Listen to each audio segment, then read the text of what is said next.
Hey, this is TK Irish at the Camp Kennerk podcast. And today we have a special episode called What Were They Thinking?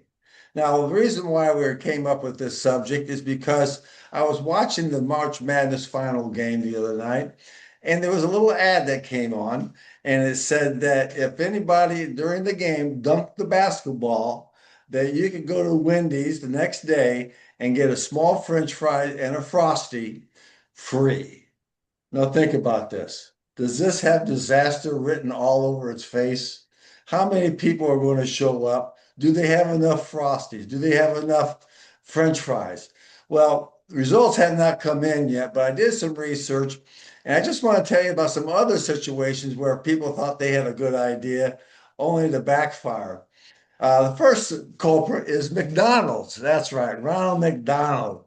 So they were running a promotion in Japan, and the promotion was is that in 2006 they were going to give away 10,000 MP3 players to customers, with fully loaded with 10 songs. You can download, but the problem was one little problem is that they also loaded a QQ, what they call a QQ Pass Trojan virus that actually captured all the user information and sent it to hackers worldwide. So all that happened when they plugged it into the computer. So I guarantee you there's 10,000 folks in Japan that aren't necessarily loving McDonald's right now. But hey, what were they thinking? Now, of course, we have to go to Pepsi. Pepsi's a fine brand, but this one day they had this idea and they thought, man, this is going to be great. And they were going to kick off the New York Yankees opening day by handing out 250 pairs of tickets for the opening day. But as it turns out, when the Pepsi rep showed up at Times Square, instead of having 250 pairs as promised, he showed up with 100 sets of tickets, and they were for a game about 4 or 5 weeks later, not the opening game. So it's New York City, it's Times Square. They don't have a very good sense of humor when it comes to free tickets for the Yankees. So a mob scene broke out. Angry fans are yelling, Pepsi sucks, and they were pouring cans of soda out on the street, and they got on the news. And well, once again, there's probably a marketing man out there with his resume trying to explain how he didn't have his 250 pair of tickets. But hey, what can you say? In theory, it worked. In actuality, it didn't. But here's one. This goes back to 2009. KFC advertised an offer that guests could go online to get a free coupon for 2 pieces chicken meal. 4 million people downloaded 10.5 million coupons. So you don't have to be a math major to figure this out. They ran out of food, the riots broke out, and KFC spent $42 million to cover the cost of the food that they did give away for the 10 million coupons. What were they thinking? Free food? KFC? Once again, it looked good on paper. But then we have another one here. Carl's Jr.'s. It's a fast casual kind of restaurant. They came up with the in 2009 promotion where they could they could get their famous hamburger for $2.75, but you had to have a coupon. So there are 276 winning contestants who text their passcode to all their friends. And in 48 hours, well, you can imagine 2 people tell 2 people, 2 people tell 2 people, until they found out that later hundreds of websites were posting the URL and the passcode for their free food. Well, the company caught it and shut the promotion down, and hopefully it didn't get anybody fired. But you just got to think things through. What were they thinking? So Doug the neighbor, we love talking about other people's misfortune, but as you know, I spent nearly 50 years in the marketing and advertising business, and I'm going to tell one of myself. I had a client, a very good client, had been in for 25 years, and we were they hired me to design a promotion. Uh, did the promotion, and we botched it bad, botched bad, bad, bad. So client calls me. Now I've known this guy for 25 years. So always calm, always collected. And he is yelling. And he is yelling. I got the phone out to here. He is yelling. This goes on for 10 minutes. I'm thinking he's going to, hyperventilate or something. And finally he says, Tom, what do you have to say for yourself? Joe, shoot low the riding Shetlands. Well, there's silence. And I thought, I'm fired. He starts laughing and laughing harder and harder and harder. He says, that is the funniest thing I've ever heard, but I have no idea what it means, shoot low the riding Shetlands. So, you can't be pointing fingers at the other person if you haven't done it yourself. Doug the neighbor, do you shoot low when you're riding Shetlands? DK, so good to see you. I have no idea what you said. What do you mean? Shetland ponies? Shoot low? What, we're hunting Shetland ponies? Where are we? What sort of society are we? Shetland ponies are so cute. DK, unbelievable. It's always good to see you. And I've got my Austin snow globe here. We're shaking it. And guess what's going to pop out? Okay, first off, Dr. Pepper. you got your Dr. Pepper? I got I my got my Dr. Dr. Pepper. Yeah, okay. You were talking about promotions for fine products. Well, we get to announce today that we have our first sponsor, Cracker Box Popcorn from Landers, Wyoming. Do you Oh, have your Cracker Box right there? I There got you right here. Got the Yes. real deal. I have to put a lid on mine because I can't control myself. I have no self, what do they call that? It's the self-esteem. Well, I don't have any self-esteem anyways, but I don't have any Self-control, self-control. self-control, yeah. Self-control. But we have our first sponsor with Cracker Box Popcorn from Lander, Wyoming. Yes, and they sent us the Camp Kennerk style popcorn, which we certainly appreciate.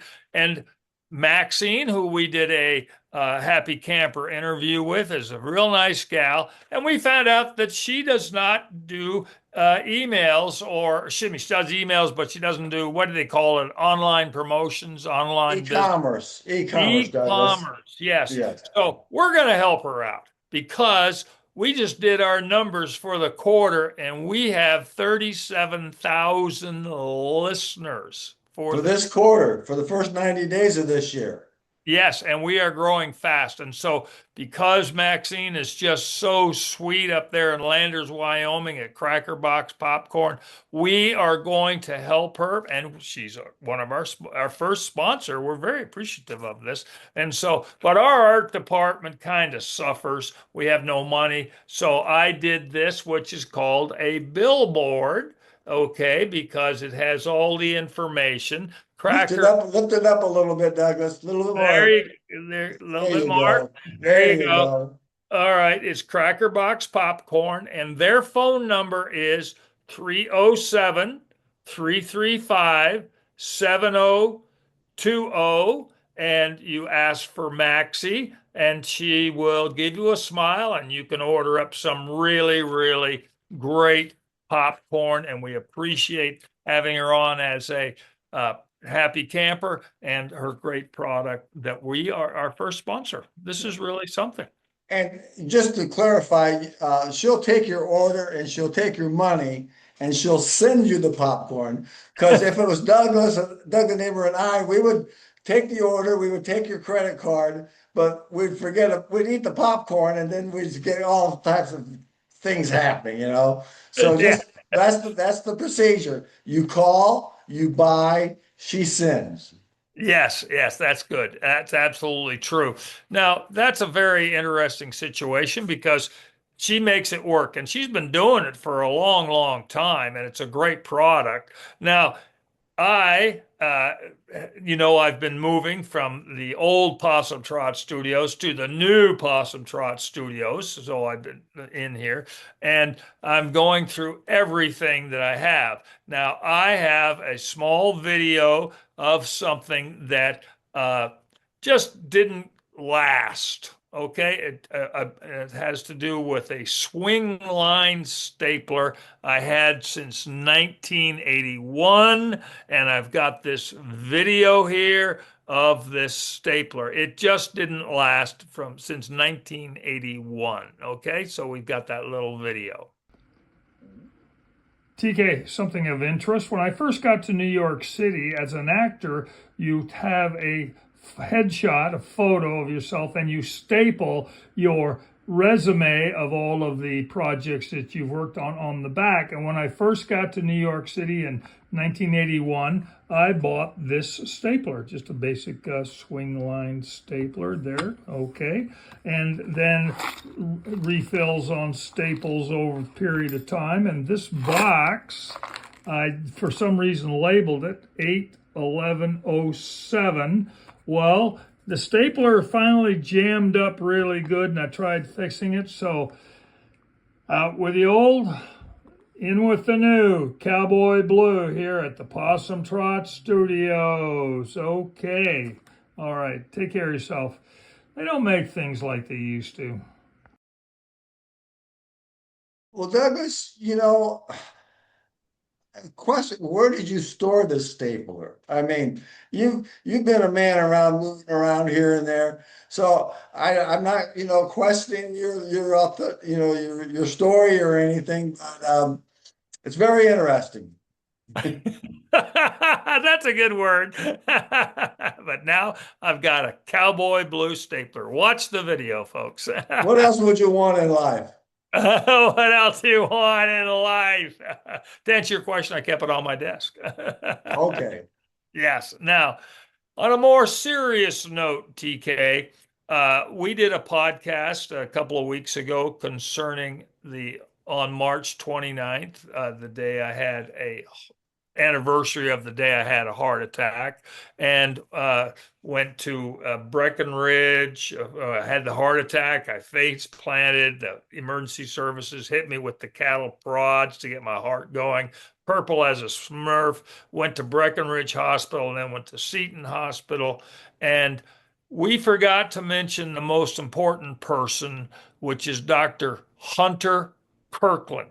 He is the heart surgeon who gave me the zipper. Here it is. There's the zipper right there. And gave me a Quadro, which replaced all four of the veins around my heart. And we have a video concerning Dr. Kirkland. He's very impressive. There's no doubt about it. I mean, yeah. Gotta be smart, first of all. He did something that you and I did do. He went to class every day. Then he went to medical school. Then he went to become a heart surgeon. Yeah. We used to make jokes like, what are you gonna be, a heart surgeon? But he did. He did, yes. And not to make light of this man's reputation, he saved my life. He saved my life. But the original people, the angels who performed CPR there on the street, those people are angels, and very, very grateful for them. And more people need to go to the Red Cross or the American Heart Association and learn CPR. The more people that are in our society who know how to do CPR, the more lives that are saved in Texas. 50,000 people a year in Texas have heart disease and heart attack, and 20,000 of them don't make it. And so if we can have more people on the street in our community who know how to do CPR, our world would be a lot safer. And the best place to learn is the American Heart Association. There's offices all over town. and then there's the Red Cross Yes. learnings. And I did some additional research, and they also have online tutorials, like on YouTube. Yes, they So do. Yes, they do. that could be another option if you're tight on time, and to do it, you can get your information that way. Yes, absolutely true. Well, TK, always good to see you. That's what I've got for tonight. Play ball. Aaron Go Brawl.